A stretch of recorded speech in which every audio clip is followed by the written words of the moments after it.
Welcome to This Is Money podcast, sponsored by Charles Stanley Direct. I'm Georgie Frost, and joining me and Simon Lambert today is Helen Crane. And coming up, interest rates cut to 4.5%. Where will they head next? And what does it mean for your mortgage and savings? Are we seeing central bank divergence between the UK, US and Europe on the direction of travel for rates? What could Trump's trade war mean for your investments? And does it open up opportunities elsewhere? Plus, investing lessons from the pandemic crash and rebound, the unusual mortgage payment trick that could clear debt 5 years earlier, and finally, Nectar is doing something about their stolen points problem. Don't forget to stay up to date with all the latest breaking money news. Just go to thisismoney.co.uk or download the app. Take control of your finances with Charles Stanley Direct. Invest, save, coach, or plan. Using technology where it's helpful and people where it matters. Our website and app make trading cost-effective and flexible. But we're more than just an online investment service. We're here for you regardless of your financial needs or if your life takes an unexpected turn. Your finances, your way. Take control today with Charles Stanley Direct. Sign up now. Investment involves risk. But first, as expected, the Bank of England cut rates by 25 basis points to 4.5%, a 20-month low, with two members of the MPC backing an even bigger cut. Traders are now betting on more reductions through this year, but the bank has also piled more pressure on the Chancellor by slashing growth forecasts for 2025 in half. So what does it all mean for our money? Simon, Helen, welcome, Simon. What happened? Why did it happen? Well, as you said there, Georgie, it was a 7-2 vote to cut rates, and there was actually members who wanted to cut by more. The rate cut was pretty much nailed on. Everyone was saying it's definitely going to be a rate cut today. And one of the reasons for that was given as if they didn't cut today, they couldn't space them out nicely through the year. However, the Bank of England has indicated that it sees inflation going up, but temporarily. It says we expect inflation to rise temporarily this year to 3.7%, including reasons that are a multitude, but it said largely because of higher energy prices. That was the thing it named. Inflation is expected to fall back again to the 2% target after that.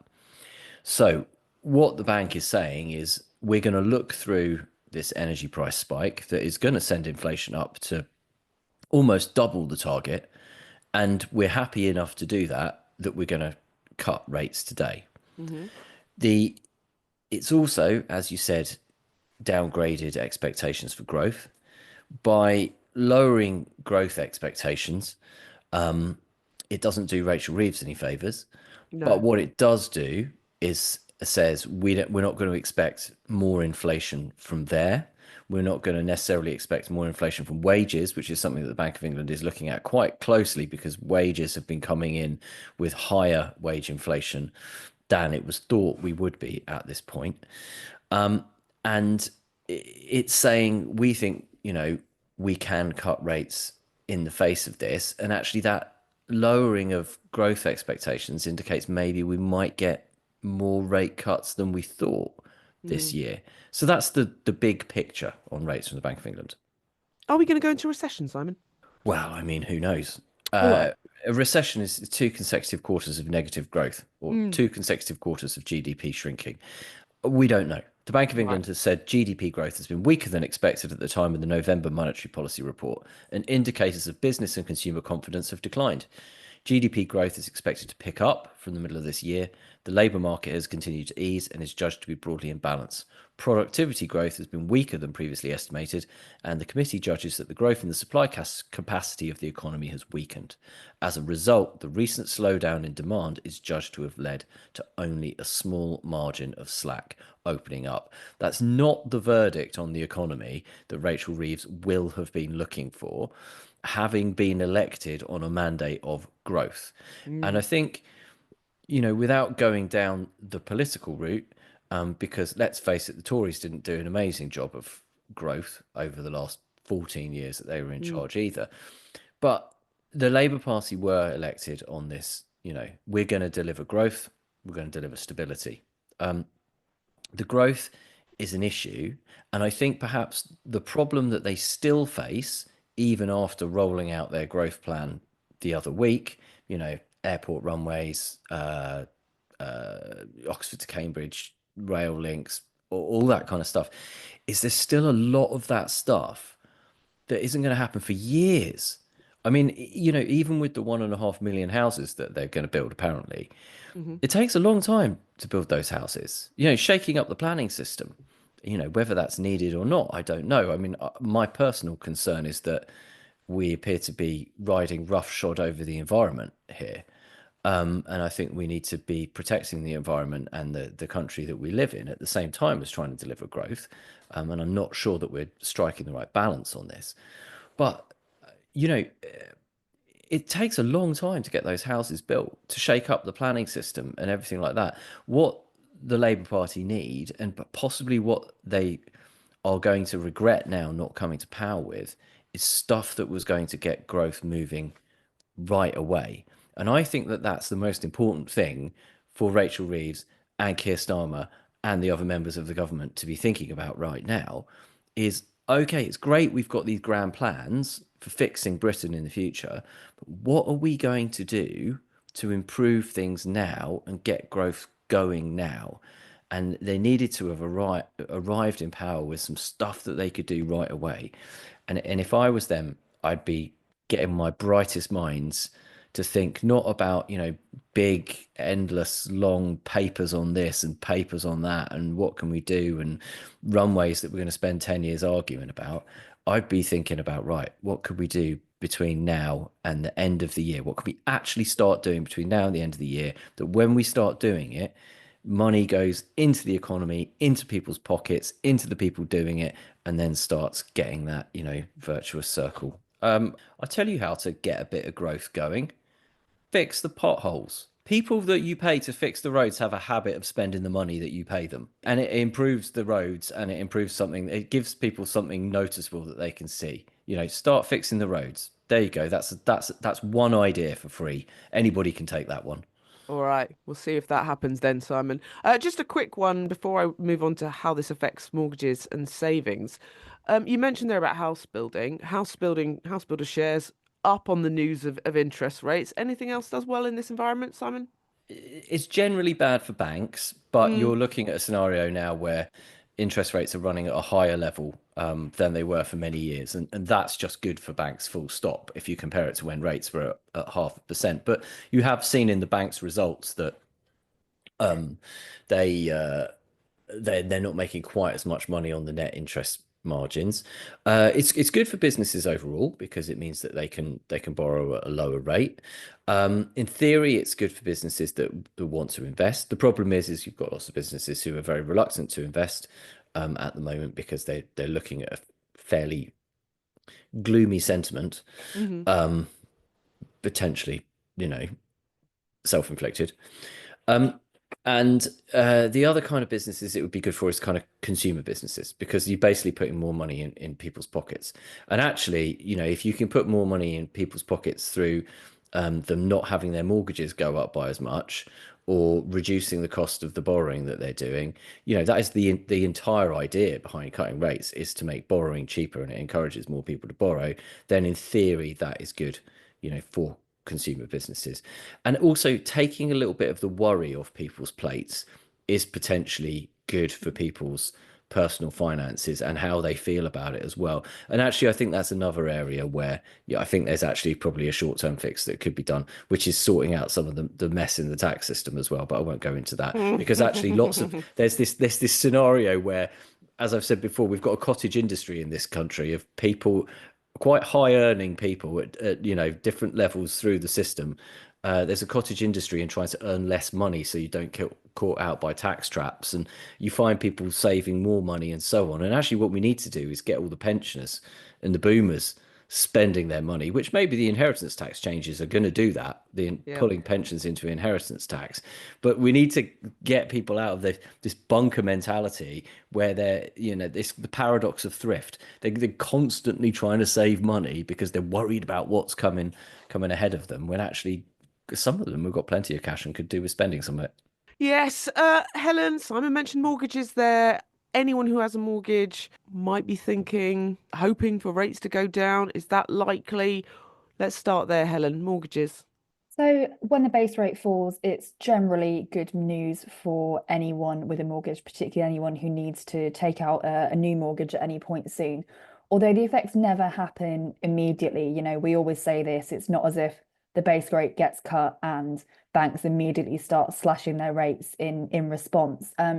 They tend to look at the picture sort of slightly further ahead. So today's rates are based on where banks think interest rates will be, months, years down the line. Obviously, most fixed mortgages are 2 years or 5 years. So when they're deciding their rates, they're looking at where interest rates might be at that point. However, we have seen some rate cuts recently. So just this week, we've had a handful of banks bringing rates down. Halifax, HSBC, Clydesdale, Barclays, Coventry have all brought their rates down a little bit. So I think we are in an environment where banks are seeing that, rates are on the way down. As Simon said, perhaps 2 or 3 more rates cuts throughout this year. So they're moving in the right direction. So if we look at where rates are at the moment, the lowest 5-year fix, this is for someone with the biggest amount of money to put down, so 40%, is 4.13%. That's with First Direct. 2-year fix is still a bit more pricey. The cheapest rate, again, for people with a big deposit is 4.23%. So, things are coming down. As I think I say quite often, we're not going to get back to those sort of 1-2% rates anytime soon, but they are gradually coming down. The other thing to say is as well, much better news, a base rate cut for anyone who has a mortgage that's directly linked to the base rate, for example, a tracker. They will see an immediate fall in their payments. So yeah, generally pretty good news. Simon? I think there's an interesting thing going on in the mortgage market at the moment where basically there was this big shift up in expectations of what might happen to interest rates this year, pre-Christmas kind of time. It was kind of more like a December thing, right? Some of that was related to the US election. And so we saw rates going up, but now there's been a shift back in that, and there's the expectation that actually things aren't going to be as bad as, and rates probably come down a bit more. And after this, there's probably going to be a bit more of an expectation of that. But actually, when you look at the Bank of England's report, the expectations for rates this year are now higher than they were the last time round that they did a monetary policy report in November.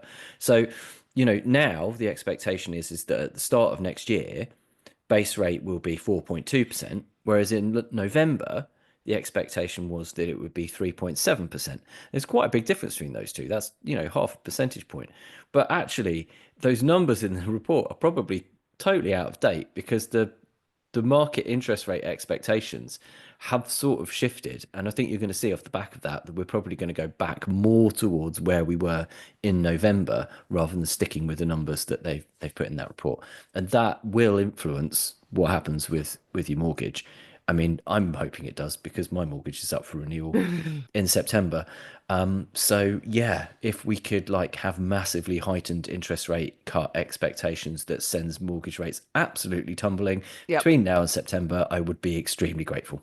All right then. Good to know, Simon. Good to know. But it does highlight the point that if you are thinking of remortgaging, are you thinking 2 years? Are you thinking 5 years? I think it's still a tough one. More people are going for 2-year fixes. That's why they're a bit more expensive. It does seem likely that rates are going to be going down for the next couple of years. But then again, you never know. Look at the last few years, Brexit, COVID, all these things have affected mortgage rates, and it just shows, things the mini budget, things can kind of spike. I think people are tending to opt for a 2-year because they think that in 2 years' time they'll be able to remortgage to something cheaper. But I don't think it will be drastically, hugely cheaper. I think it's very unlikely that in 2 years' time someone could remortgage and get a rate of less than 1% like we were a few years ago.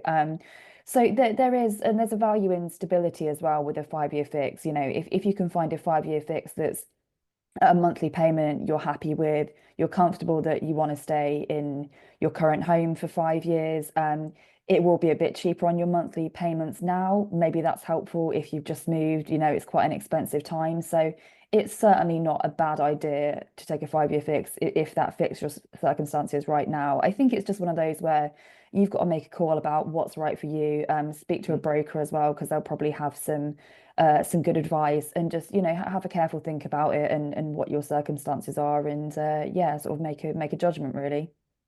So that's mortgages. Savings, Helen. I doubt it would be as good news for that.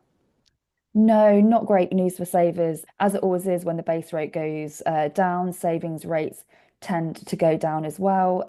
We did see the last time the base rate went down in December, banks moved to cut rates quite quickly, and it's anticipated that that will be happening again. So do keep an eye on your accounts and what your provider might be doing with your saving rates, because it's quite likely in the next sort of days and weeks that they are probably going to go down. So since this time last year, the average easy access rate has gone down from 3.17% to 2.92% today. But you can still get really decent rates. Coventry Building Society launched a easy access account with 4.85% rate, which is really, really decent. So there are still, if you're willing to shop around, look at our Best Buy tables on the This Is Money website. There are still some really decent accounts that you can get.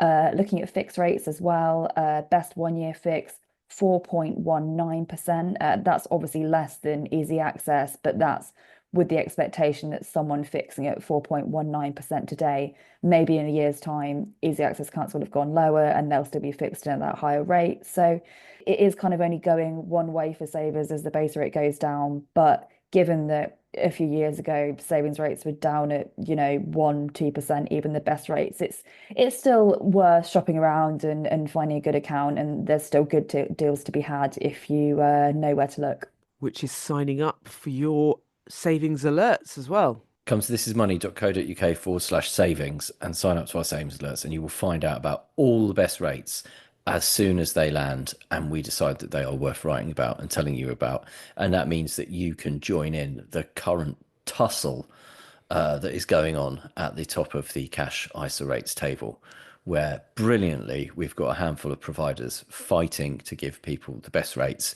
And at one point, over the last couple of weeks, rates have just gone up day after day after day, which is great for savers. Which is great. I want to go global now, but before we get to the trade wars, which everybody's talking about, unsurprisingly, I want to look a little bit more about central banks and rates, because with the US more focus, it seems, on lowering yields than rates, and suggestions the ECB may need to reduce rates below neutral levels to stimulate growth. Are we seeing divergence, Simon Lambert, on rates between the US, UK, and Europe? And what does it matter if we are? We are. We certainly are. And we are, interestingly, somewhat in the middle of this. So the Fed funds rate was held in its January meeting at the 4.25 to 4.5% range. They go for this range idea, right? We're now at 4.5%. So we're broadly level with the US. However, there are some questions as to whether the US is going to keep cutting. And there's even people raising the prospect of maybe they might even need to raise interest rates. Now, they're obviously watching what's going to happen as Donald Trump's policies get rolled out and put in place. And whether that is going to cause the US economy, which is doing much, much better than the UK economy or the Eurozone economy as a whole, or than most of the countries within the Eurozone economy as well, whether that's at the point of overheating and whether actually Donald Trump's policies are inflationary and will trigger the US economy to overheat more. And so therefore, do they need to cut rates again at all? Do they need to raise rates? The Fed's, very much wait and see mode. The UK, as we explained, we are struggling for growth. The Bank of England has said that we may only narrowly avoid recession. And in the MPC indicated today that it thinks there's plenty of room for cutting rates. Okay, so we're going to probably see some more cuts, but it's highly unlikely we'll see aggressive cuts, I think, particularly with the fact that inflation is going to go up, according to the bank. Now, the ECB, on the other hand, has made 5 interest rate cuts, and its benchmark rate is only at 2.75%. And there is this suggestion that it's going to need to keep going, perhaps to somewhere between 1.75 and 2.25%. So the lower end of that is really quite low interest rates, particularly if you see the Bank of England only cut another couple of times this year and the Fed stick where it is. And that makes rate policy quite interesting at the moment because over the last kind of decade and a bit, we've tended to all move in the same direction. The numbers may not be the same, the timing may not be exactly the same, but the direction is the same, with a few outlying moments for the ECB. But it's that direction that matters more for interest rates than the actual number, really. The number really does matter, but it's what's seen as going to happen in the future. And if we do see this divergence of our merry gang of three going off on three slightly different routes, it will make for more interesting times trying to work out what's going to happen and how it's going to impact things, particularly when you start taking into account stuff like currency movements. So for example, if the Fed sticks where it is and we keep cutting, then the pound is theoretically going to depreciate further against the dollar. But if the Fed sticks where it is and the ECB keeps cutting and cuts much more aggressively, then the euro is going to sink substantially against the dollar. That's going to make stuff made in Europe cheaper in America, which might encourage people to buy more of it. And Donald Trump doesn't want them to do that. And I mean, Donald Trump would very much like the Fed to start cutting interest rates aggressively. The Fed is definitely trying to stand its ground here. And so that would bring the dollar down. But yeah, you've got this problem where a strong dollar makes imports from other countries more expensive. And that will act in direct contradiction to Mr. Donald Trump's plans on tariffs. Which, Simon, you've just beautifully teed me up like a Trump golf swing there to talk about tariffs, because he promised tariffs throughout his campaign. So we got them in the Trump 1.0. This should be no surprise that this is now what we've got. Well, we've got a couple of 1 month reprieves for 25% tariffs on Mexico and Canada. China, though, they got hit with 10% tariffs. In the firing line up next could be the EU. Will the UK be targeted? Who knows? And what does it all mean for our investments? Firstly, what are tariffs? Why is Trump so excited by them? Tariffs. Tariffs are something that are placed on one country by another country in order to make it more expensive to buy things from that other country. So country A decides that country B is in some way gaining some form of unfair advantage by selling to it at a too cheap price. So country A says, right, from now on, we're going to artificially change that price. And when your goods come into our country, they're going to have a tariff put on them.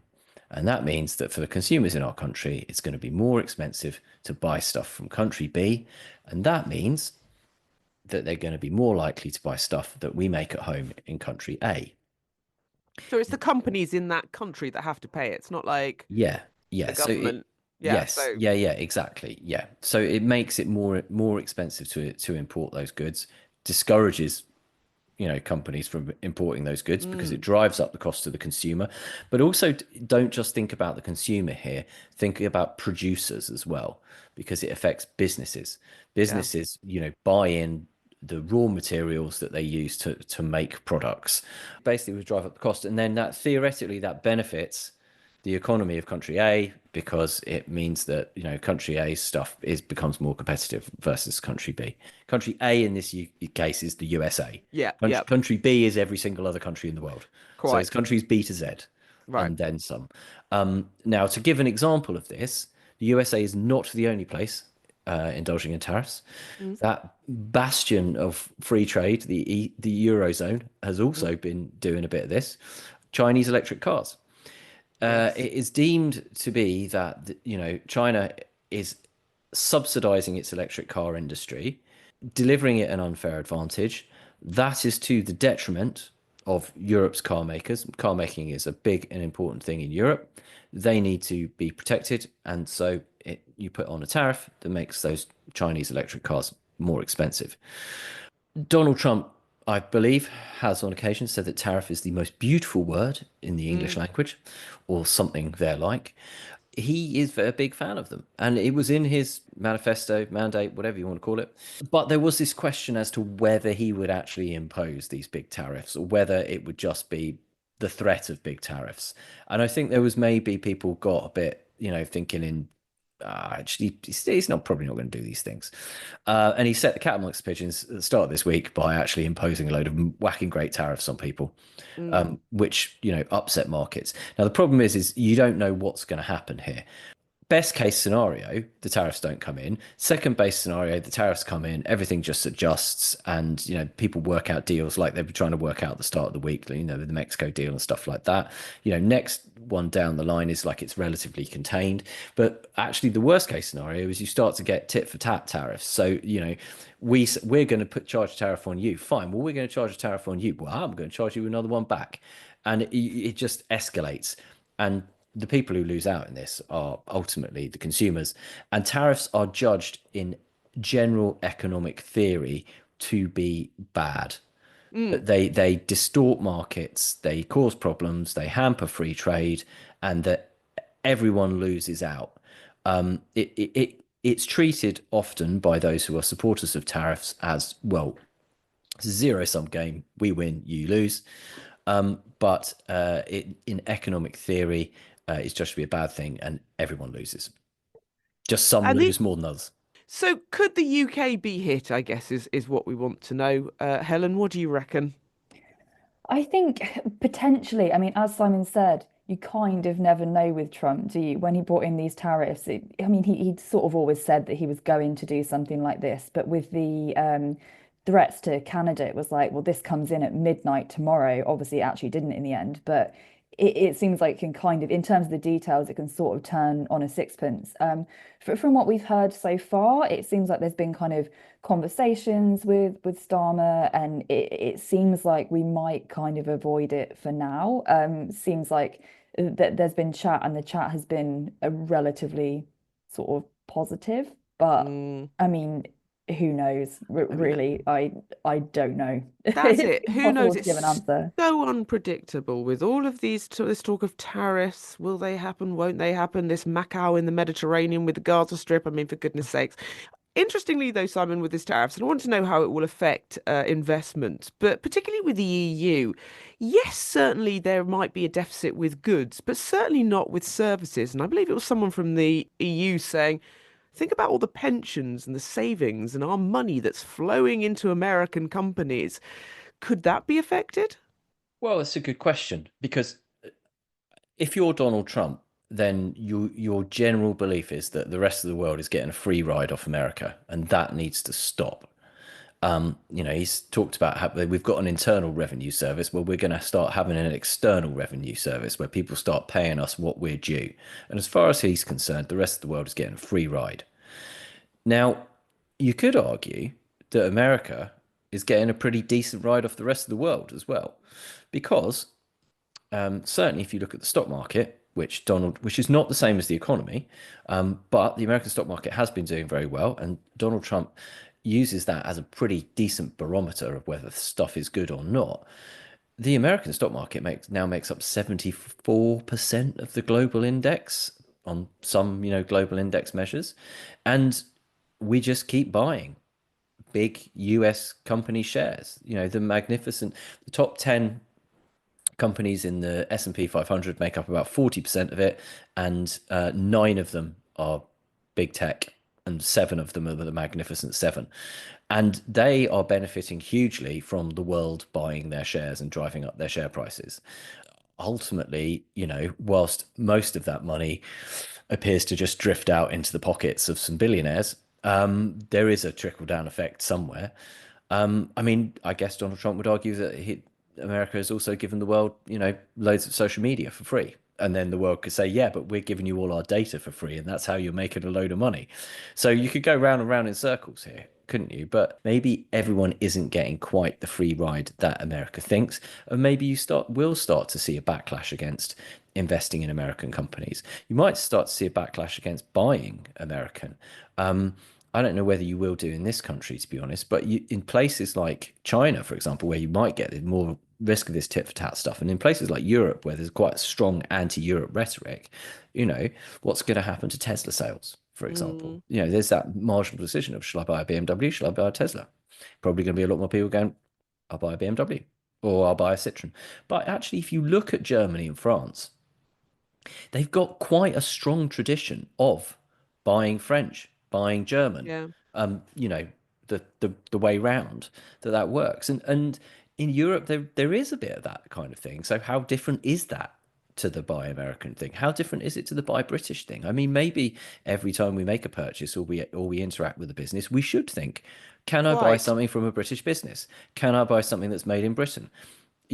Who's going to benefit from me making a decision, buying a good or a service, and is that economic benefit going to stay in this country, and equal, extra revenue in tax and extra economic activity in this country, or is it just going to drift out of the country?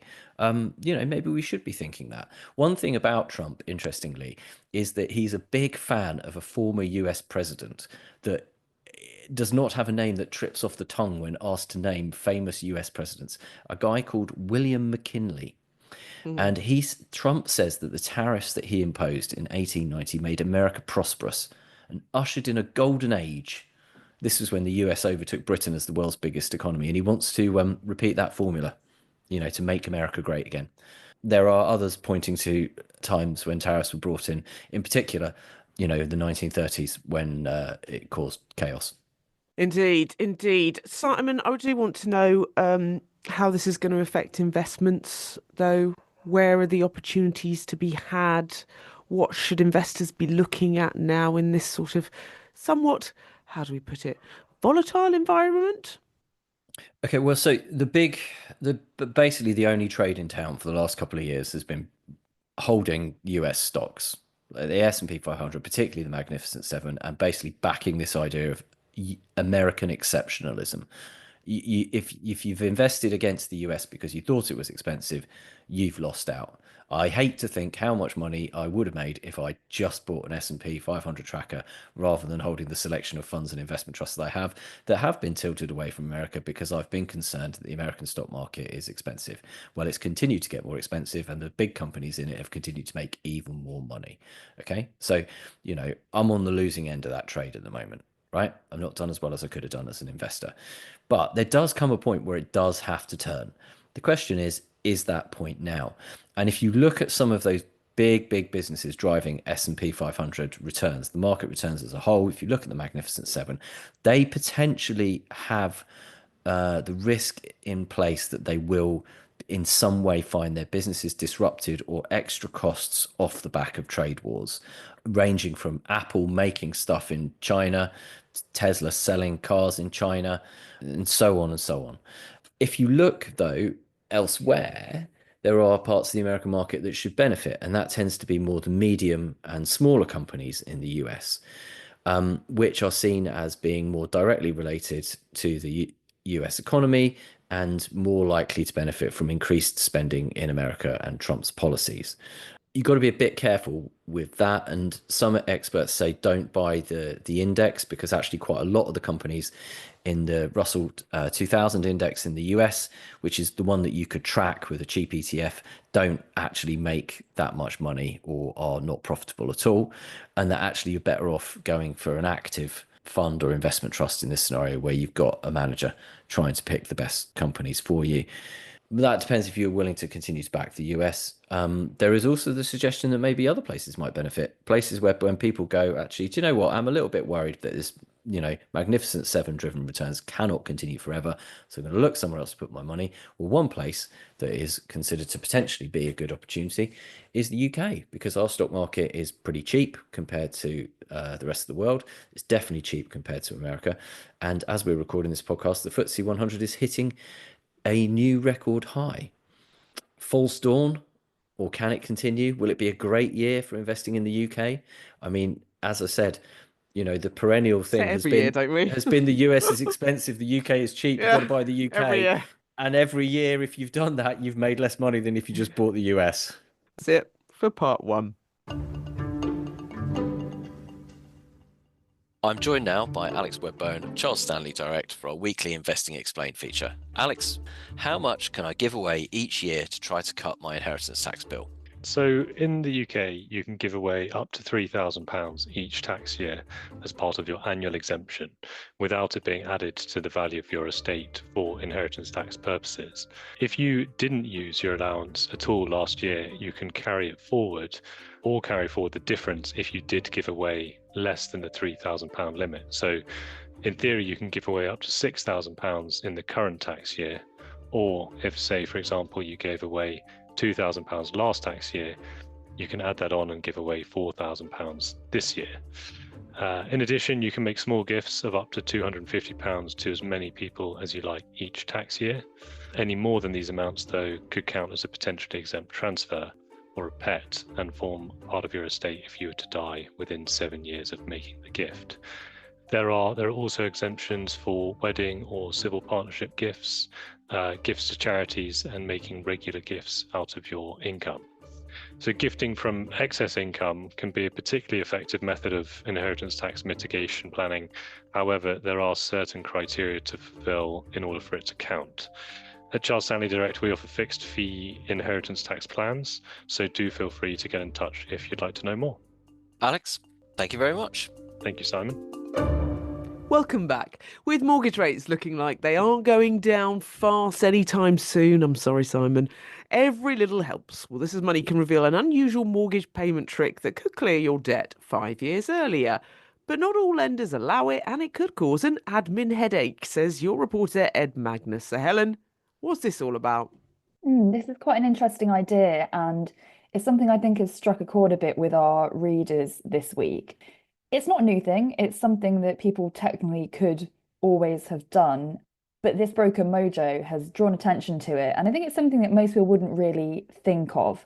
So the idea is that you could save tens of thousands of pounds on interest in your mortgage if instead of paying your direct debit monthly, you paid it bi-weekly. So you make the same payment, but instead of making it once a month, you make it once every 2 weeks. The way that this works is that because of the amount of weeks in the year, you would actually pay 26 half payments. So effectively, you would pay 13 full monthly mortgage payments over a year rather than 12 if you're paying monthly. So that could save you on the average mortgage £49,118 in interest across the life of the mortgage. So it's, you are simply paying more, but the way it works, it's one of those things where you're almost kind of tricking yourself into paying more on your mortgage. And the fact that it's split up over these bi-weekly amounts would mean that for some people, maybe it wouldn't kind of feel like they're paying that much more, even though they are making that extra monthly payment. So, a decent idea, especially if someone's got quite a long mortgage and they're looking to clear it quicker. However, Ed, our reporter, as you said, has dug into this, and there is a bit of a snag in that many mortgage lenders won't actually let you structure your direct debits in that way. Okay. So we spoke to some of them. We spoke to Santander, Nationwide, Barclays. They all said that they don't allow customers to do that. You have to pay one single monthly direct debit. Halifax says that while it's possible, it'd be a complicated combination of changing the direct debit date and amount, plus setting up a standing order for the other payments. So it's something that even if your lender does allow you to do it, it sounds like it's going to be, and I mean, that sentence I just said sounds like something I would not want to get involved with doing. However, there is still a way that borrowers can do this, even if their bank doesn't let them to have 2 direct debits a month, which is basically making just making overpayments. So you would add up, so for that to get that extra kind of 13th month payment, just add up all your kind of monthly payments, work out what an extra one would be, and then just split it across the 12 months in the year, and then make a voluntary overpayment of 1/12 of a mortgage payment every single month, and you'll still get the same effect. So it's, actually doing it in this bi-weekly way might be a bit of a headache, but you can still get the same effect by simply overpaying a bit every month and still save that amount. All right, then. Thank you very much, Helen. Right, £100 global market investment made in the week of the first COVID-19 lockdown back in March 2020. would now be worth £230. The start of the pandemic was unsurprisingly accompanied by a stock market slump, and the size of the reward demonstrates the recovery since those lows, obviously.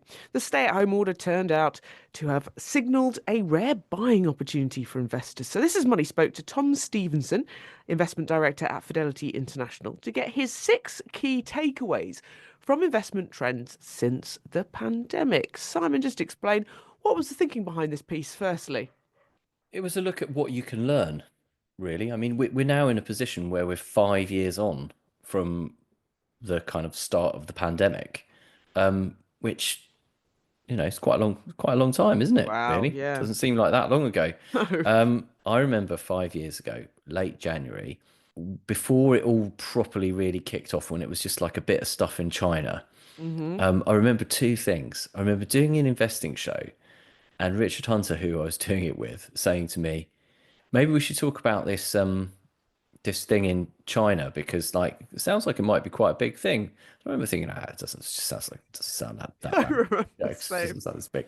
But also, it's my wife's birthday near the end of January, and we had a couple of friends over for dinner, and they were meant to be going to Shanghai the following week. My friend was meant to be going there for work, and my other friend, who is her boyfriend, he was going to go out there as well. And my other friend was like, "You sure you want to go there at the moment?" And they're like, "Well, I don't know, And then the next week they got their flights cancelled. But even then, we didn't really realize what was coming up. No. So you have to go to actually more like to kind of the start of March and then into the middle of the March for it really to kick off. But interestingly, if you do look back, okay, there are some lessons you can learn. Like, first of all, which is that the stock market fell in advance of those lockdowns. Ironically, pretty much the moment that lockdown was announced was the time to buy, because that was the point at which the market started to rebound, having crashed. So, first lesson here, contrarian opportunities require courage and timing. Tom points out global shares dropped 33% in early 2020, but they more than doubled in value, within 5 years. To benefit, however, would have required perfect timing. It would have required basically going, all right, fine, we're going into lockdown, I'm buying. Now, to give an example of this, I've always said, right, stock markets don't crash by like 30% that often. And I was always like, next time the market crashes by 30%, I am going all in. I didn't do that. The market crashed by 30%, and it was like, oh yeah, but this does seem really bad. You know, it did seem really bad, didn't it? I was like, oh, I don't know, Unprecedented. maybe I'll wait. Yeah, unprecedented was the word of the month, wasn't it, in March 2020? It was, It was used unsurprisingly. an unprecedented amount of times, and so yeah, I didn't buy in, and then the market rebounded quite strong, and I thought, oh yeah, but this is a flash in the pan. It's going to crash again after this. I'll wait till it goes back down again, and I missed out. I missed my market fell by 30%, and I'm gonna go as much all in as I possibly dare moment, and yeah, it's cost me quite a lot of money, I guess, really over the long term. But if you're going to be a contrarian, you've got to be brave and bold. Yeah. And maybe then also, but then we'll come on to a lesson in a minute about how it could be helped, which is that maybe you drip feed your money in. Okay, I'm going to jump forward actually to lesson number 5, which is steady investing can smooth the ride. So what I should have done is gone, no, I'm not going to go all in, but actually it's 30% down now. I've got a sum of money and I'm going to invest it over, say, once a month, each month for 6 months, or once a month, each month for a year, kind of thing. Lesson 2, time heals market wounds. It did underscore the long-term resilience of the stock market, and how, companies that can go out and make money will keep driving returns up, putting money towards productive use. And we've seen, a huge tech boom off the back of it that we just talked about. Lesson 3, it's not easy to pick winners. Those early stay-at-home favorites, the companies that absolutely rocketed, Peloton, Zoom, for that kind of thing. Peloton surged 5-fold in 2020. It has since plummeted to a third of its January 2020 value. Zoom has delivered no net returns over the same period, which actually is amazing when you think about it. How many more people now use Zoom than did back then, and it's not Hmm. actually delivered any stock market returns over that period. It has done if you bought it at the right point and then sold out at the right point, but if you just held on, you haven't done well. Whereas some other companies that were like absolutely beaten down have had big resurgences. British Airways owner IAG, Rolls-Royce, the engine maker, BP at one point, things like that. If you caught those at the right time, very much old economy stocks, you would have made quite a lot of money. And diversification has proved a mixed blessing. So diversification matters, but actually the traditional 60-40 portfolio of shares and bonds hasn't really delivered as well as it could have done. But the diversification in terms of spreading your money around the world in investing has paid off. So, for example, buying the global market, it might have been driven by the US, but there were times when, holding the global market rather than just the US would have done you a favor. For example, when we saw the US market slump in 2022, we've already done steady investing can smooth the ride. And lesson 6, stay on course to achieve your long-term financial goals.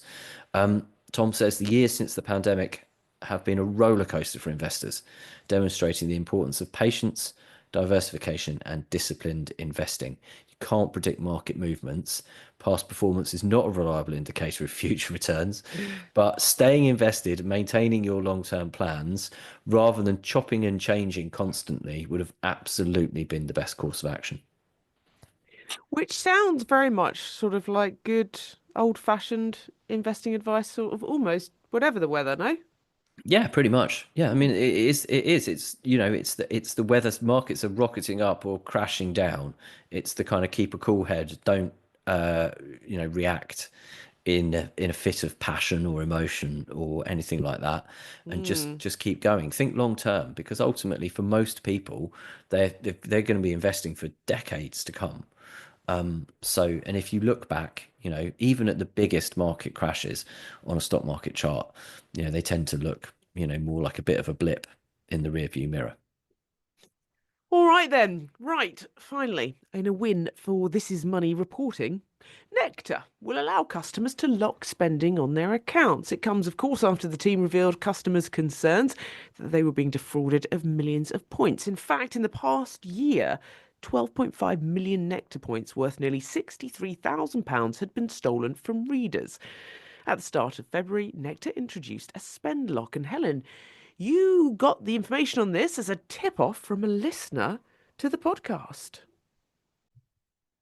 Yeah, so this is it's a great example of when our readers get in touch and it sort of sparks, or listeners, sorry, get in touch and it sparks, yes, but sparks a story for us. So this is the Nectar card story that we've been talking about for several weeks. Millions of people getting their Nectar points stolen by scammers who managed to get hold of essentially their sort of Nectar barcode and absolutely rinse their accounts. So our reporter Anghara Carrick has been looking into this, and the issue we've sort of come against is why can't Sainsbury's stop this? Because this isn't really happening with Tesco Club cards or Boots Advantage cards or any other kind of reward cards that, why can't Nectar do anything to stop this? So this person has got in touch with us. This is a listener to the podcast, and they've told us that they were on their Nectar app and they've noticed a new feature, which is a lock feature, enabling you to lock your Nectar card so that the points can't be spent until you unlock it and choose to spend them. So I actually went on the app today and tried to find it. It's under the settings. For me, it actually didn't work. I just couldn't click on the button where it said lock. So I don't know quite what's going there. Maybe that's just an issue with me. But it seems like Sainsbury's has seen our story, seen what's happened, and decided to take action. So do let us know if you've tried this, if it works, if your points are still being stolen. But it seems like some sort of positive progress has been made on this. So a good tip off. Nothing. I've got nothing on mine under settings. I don't have anything. I don't have one. Yeah, maybe they're just Sorry about that. gradually rolling it out. So I mean, Well, it's I worth ruined the saying, story, but I've not got anything like that. yeah, so Sainsbury's hasn't actually formally announced that they're doing this yet. So I think maybe we've just kind of caught them mid rolling it out. Beta testing. Yeah. But it does seem like something that everyone should hopefully be able to access soon. So yeah, they confirmed to us that they have recently introduced it, but maybe they weren't quite finished yet when our eagle-eyed listener got in touch. Fingers crossed. Right, Simon, we've got a mug. We're going to give it away. Who are we going to give it away? Read a question of the week. Okay, the reader question of the week this week comes from Colin in Liverpool, and Hi, it's a Colin. long one, so I'm going to have to paraphrase it All right. slightly. Okay, so first bit, I'll just do the Georgie bit here where I'll read out the bit where someone says something nice to us. After receiving some bad financial advice in the 90s, I made it my business to educate myself financially, and your weekly podcast has been a big part of that journey. There you Oh, go. Colin. Anyway, Thanks. this is the Thanks. question. Nice. Right, so he said, me and a good friend, both in our mid 60s. He took financial advice, so his friend, and de-risked his pension over the last 4 years and lost a lot of money after being advised by bonds by his financial advisor, which plummeted in the rising interest rate regime. So this is to do with, like, as you're approaching retirement, the traditional advice has been to de-risk, lower your risk, go more into bonds, less into shares, so you can Yep. protect it, so you can then use that pot to then buy your retirement income. Now, Colin said I did the opposite. Went down the self-invested personal pension road and invested in reputable global trackers and some big global funds. He's done very well and he's very happy. He said, however, I have begun to lower my risk by buying some bonds. The reason being, he said, that I can buy government gilts directly, delivering 4.5% interest. I've done this and I'm going to hold them to maturity. So the key there is by holding them to maturity, he knows exactly the return he's going to get. He's not going to suffer from that fluctuation in the value of bonds, which happens when you have tends to happen when you have a bond fund. In addition to this, I've also bought bonds in the likes of Tesco, Barclays, and HSBC. Reason being, the bonds prices have fallen back to the issuing price, and they're paying coupons of 5 to 7%, which mature over the next 5 to 7 years. I don't think they'll go bust. So he said, I've now got a portfolio of 70% shares, 30% very cheap bonds. So his question is, his friend's financial advisor is now advising his friend to buy an annuity. But he says, why would you do that when you could just buy gilts directly, like he has, and hold them, paying you 4.5% a year, and then you get to keep hold of your money. Whereas with an annuity, you lose, you buy the annuity, it pays you out an income for the rest of your life, and then the money's gone. So the reason is that an annuity will generally pay you more. And that's because if you look at the annuities paying a similar rate to the gilts, they'll usually have some other element attached. For example, it might be that when the person who's bought the annuity dies, their surviving partner gets an income, or it might be that the income goes up with inflation or other things. The annuity will generally pay you more. The other thing that you've got to remember is that, yes, what you've done has paid off and you've done very well off the back of it. And actually, if you can buy these bonds and hold them, that's great. But you've got to keep on top of that. And it's your responsibility to keep buying the bonds, keep getting the bonds that will pay you that income. And you are at the mercy, potentially, of interest rates, because unless you can buy a bond that's going to last for the next 30 years, you're not guaranteeing your income for retirement. You're probably only buying a gilt that lasts for 5 years. You're guaranteeing your income for the next 5 years. And in 5 years' time, if gilt yields have gone down, your income is going to go down. And this is the same thing with, for example, saying, "Oh, I've just invested in a income investment trust, which tends to pay very very stable and rising income." That's great, but you are at the mercy of the markets, and you're also going back to what we were talking about before. You're at the mercy of your own decisions. Are you absolutely 100% certain that you can stick the course on this, make the right decisions at the right times, not panic when the market sinks and all those other things? If you buy global funds and they go in your favor, absolutely brilliant. But if they'd gone against you, what would you have done then? And that's where the financial advice comes in, and why the financial advisor would have advised someone to de-risk. It's why the financial advisor will be saying buy an annuity, because the financial advisor will have spoken to your friend, asked lots of questions. Your friend has probably said that something that they would really value is a guaranteed income for the rest of their life, and so on. And that's where the advice comes in versus the kind of doing it yourself. And whilst there are examples, and bravo, Colin, right, for doing all of this stuff yourself, listening to the podcast, educating yourself financially and all that kind of stuff. And you've done really, really, really well. And now he's got a mug. Yeah, and now you've got a mug as well I to mean, to go with it. But for every Colin, there'll be another, 9 people out there who didn't do all the right things, made a mistake, made a couple of bad decisions, freaked out when markets crashed or whatever like that, and ended up costing themselves a load of money. Whereas the advantages of, professional financial advice and financial planners is they're there to stop you doing that. quite. All right, and finally, Simon, your stat of the week.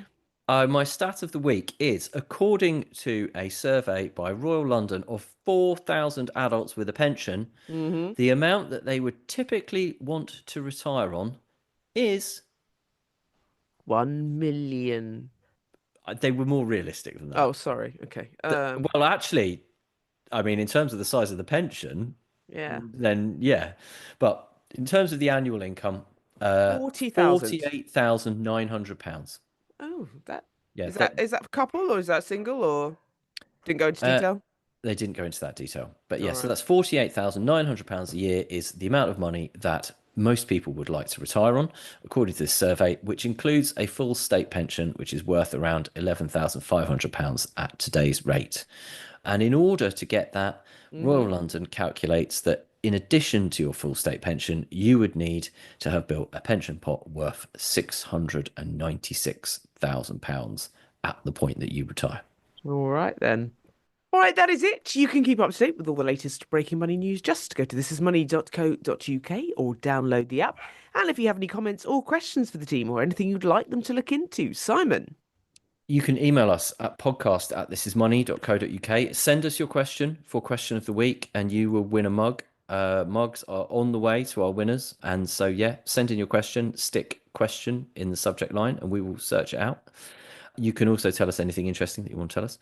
You can tweet us, X us, whatever you want to call it, at thisismoney. And you can come to thisismoney.co.uk/podcasts to find all podcasts past and join in the debate in reader comments. And if you like our podcast, why not rate us wherever you found us? It helps other people find us too. Take control of your finances with Charles Stanley Direct. Invest, save, coach, or plan. Using technology where it's helpful and people where it matters. Our website and app make trading cost-effective and flexible. But we're more than just an online investment service. We're here for you regardless of your financial needs or if your life takes an unexpected turn. Your finances, your way. Take control today with Charles Stanley Direct. Sign up now. Investment involves risk.